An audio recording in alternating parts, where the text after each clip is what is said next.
William was floating in a swirl of different emotions. Bits and pieces of past memories flashed before him in his disembodied mind as he tried and failed to grab his bearings. He felt as if he was plummeting, falling into a dark void from which he would never return as his thoughts and memories blurred into an unrecognizable mess. He felt fainter, lighter, as if he was a transient mist more so than a person, slowly dispersing. Very suddenly he felt a force. A strong pull like no other that yanked at the very essence of his being. His sense of awareness was rekindled and his consciousness relit. It dragged him out of his descent, pulling him upwards in an uncertain direction. The pull rapidly got faster and faster, and soon he felt as if he was traveling at the speed of light.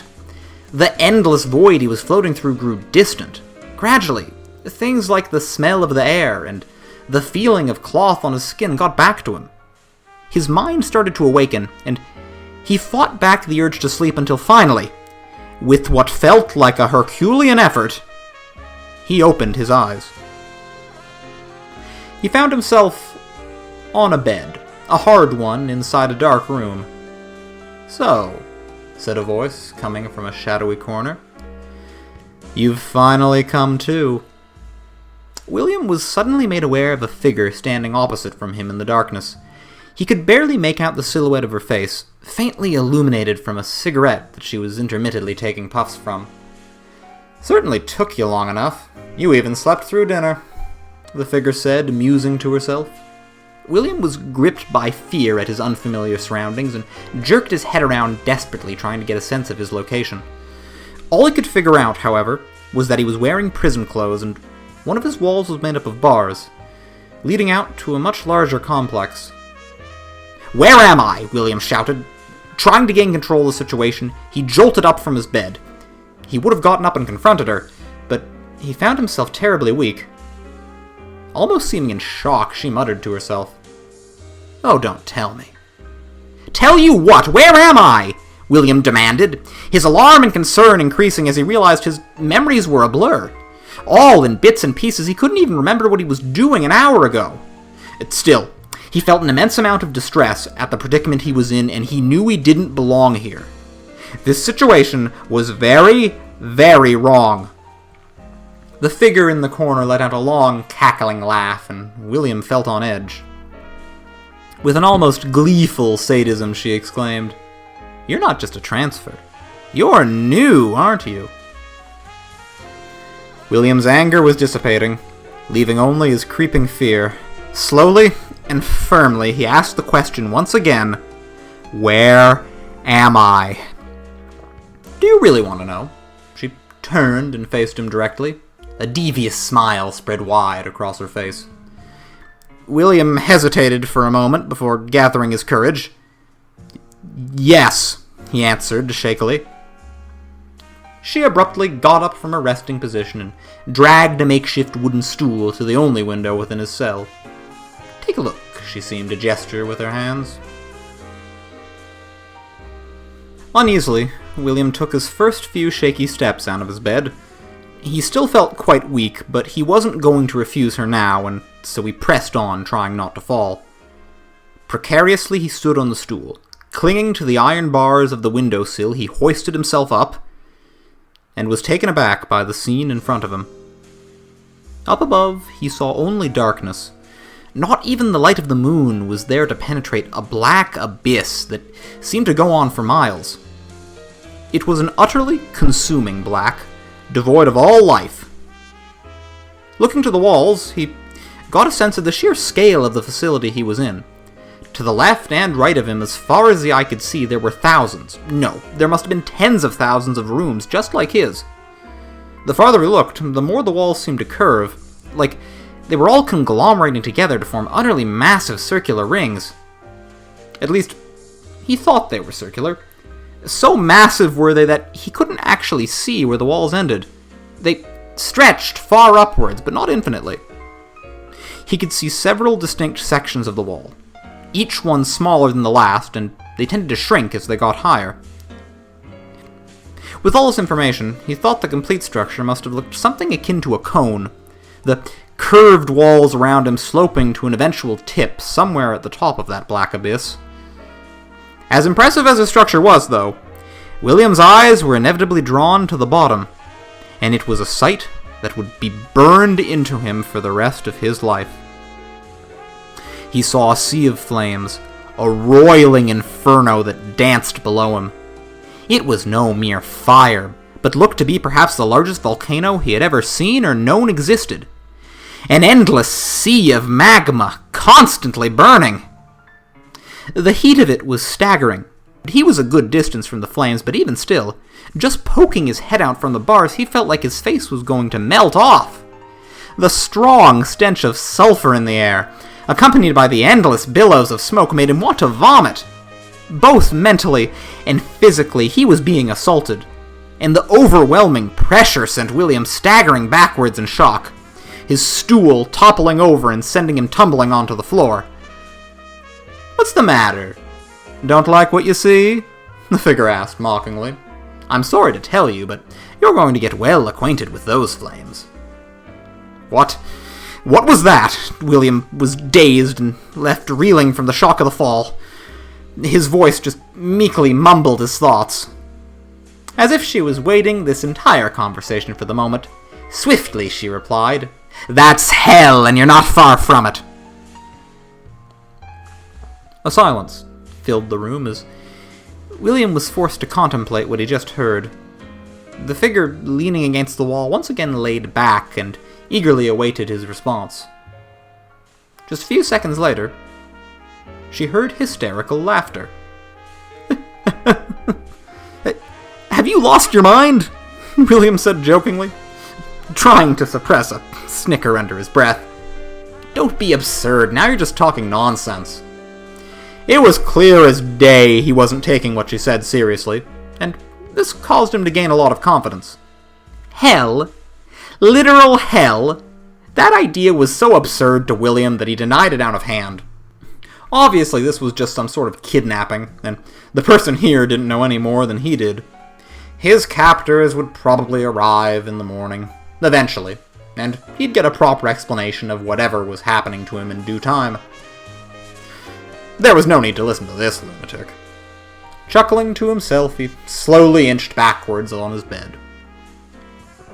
Seeing this, the figure in the corner got up and moved towards him, and gradually her outline grew more defined.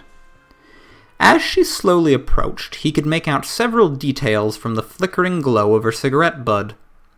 He saw she was wearing prison clothes. They looked to be the same ones he was wearing, but hers were far more worn.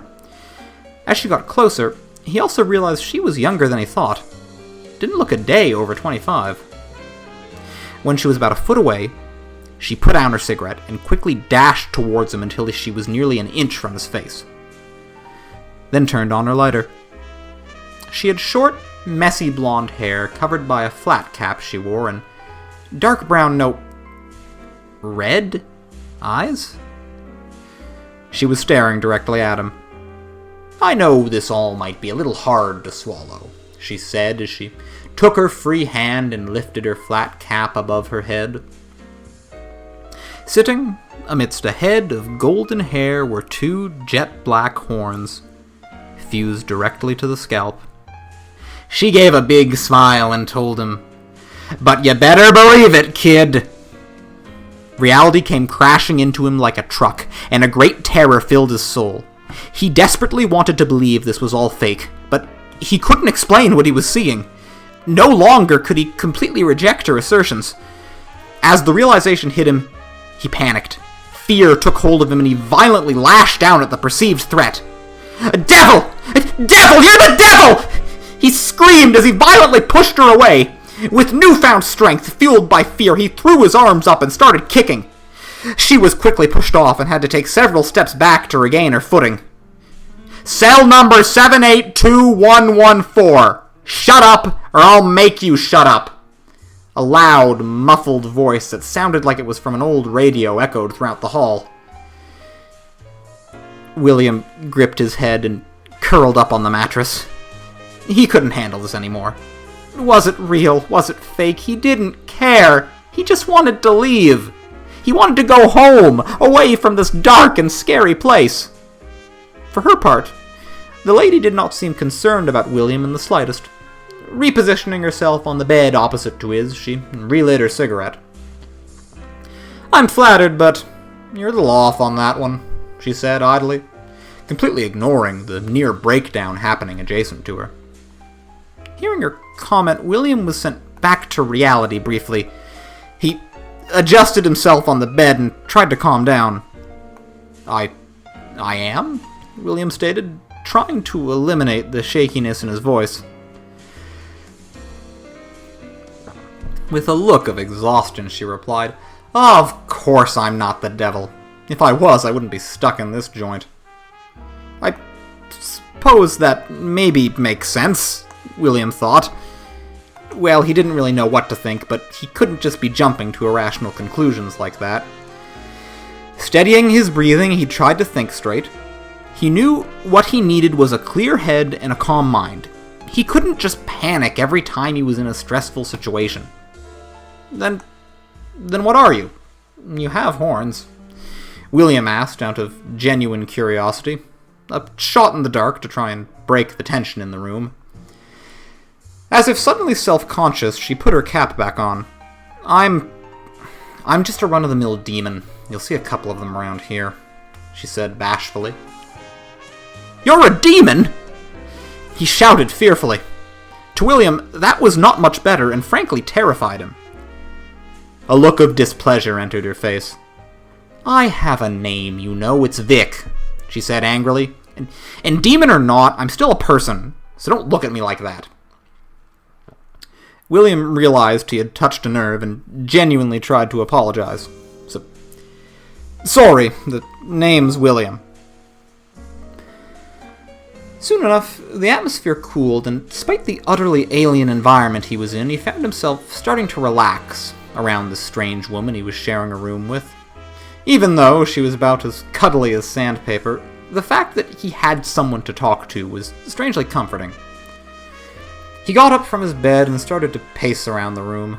The whole place looked quite like a stereotypical prison cell.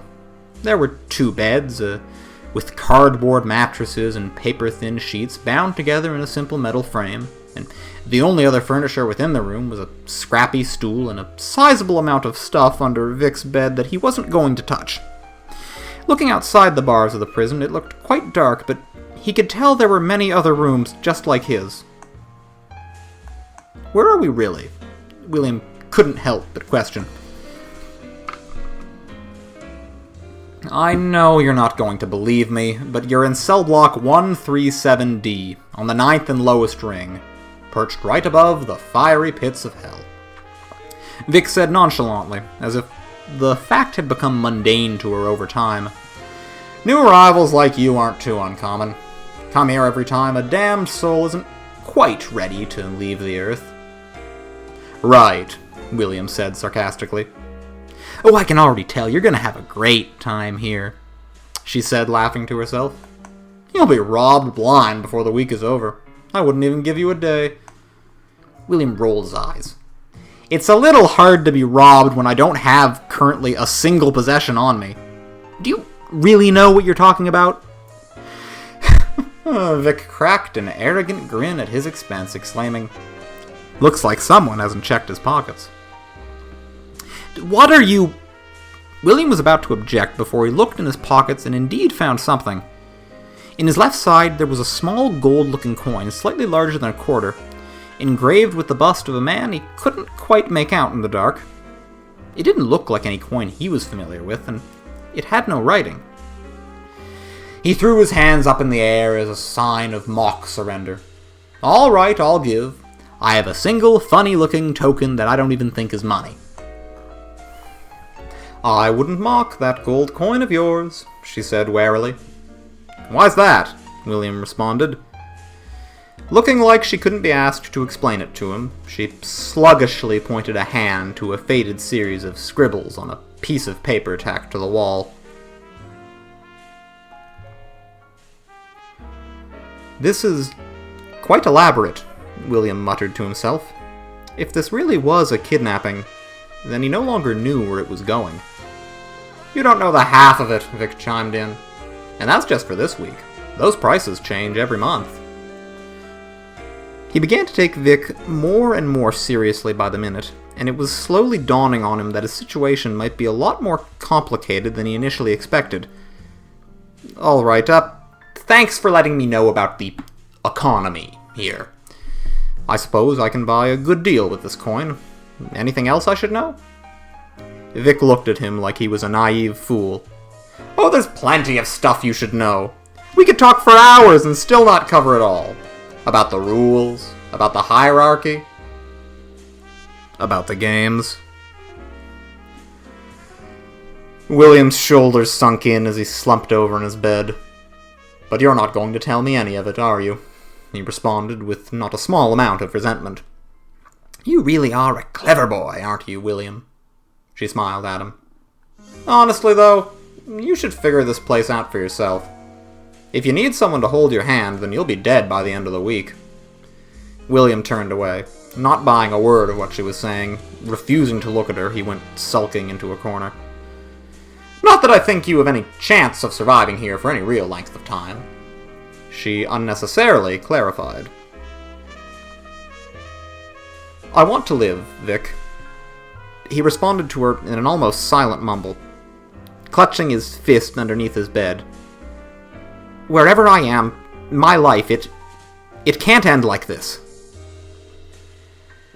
There was a palpable sadness in his voice, and he had a genuine, earnest wish, an innocent, simple desire. He was lying on his bed far away from her, so she didn't see it. But in that moment he spoke those words, a tiny flash of guilt seemed to register on Vic's face. And for the first time in a long time, she looked ashamed. Don't lose that gold coin of yours. Don't lose it ever. The words slipped down of Vic's mouth almost subconsciously before she shook herself and got her bearings back. Now that's it.